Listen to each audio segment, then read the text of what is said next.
I make songs and comic books. I also do these things that are sort of combinations of songs and comics. I call them low-budget films or low-budget music videos.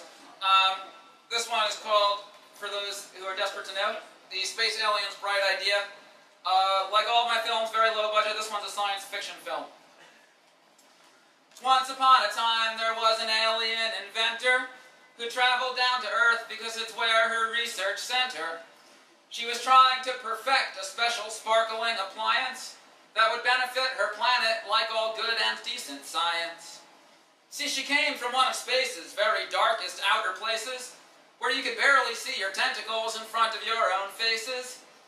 On Earth, she saw, right off the bat, there often were some lights, some daytime or some moonbeams or other ways to see the sights. That doesn't quite make sense, she thought. That place just seems so random. The sun is bright, my planet's dark, but Earth has both in tandem. Hoping to learn more, she parked her ship by some arcades, remembering to take her suntan lotion and some shades. She liked the way the daylight helped her see around the town, but just when she got used to it, the sun was going down. At night, she studied stars and flashlight bulbs and fireflies, but before she got them figured out, the sun began to rise. What a crazy planet, she thought, while resting in a park. How can they not get dizzy from all this dark, then light, then dark? Hey you, she asked two passers-by who happened to be staring. How do you deal with night and day? I mean, if you don't mind sharing. The owl and the kid replied, you're quite a creepy creature, but since you asked so nicely, we'll explain an earthling feature. The owl said, you see, a lot of earthlings sleep a lot. Like sometimes this kid's awake at night, but most nights he's mostly not.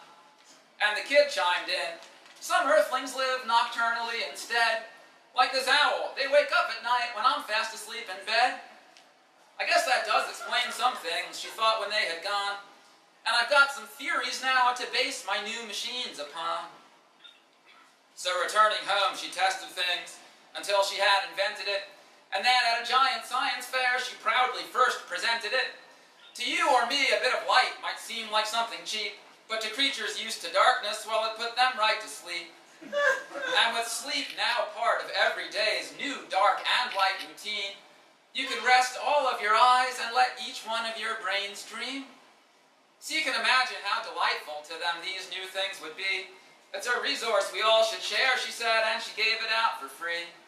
So they paraded her to the Walk of Fame, where celebrities had pentacles. They poured some wet concrete so she could sign it with her tentacles. And though out on that planet, it's still the dark they mostly choose, it's still nice when you get tired to turn on some lights and take a snooze.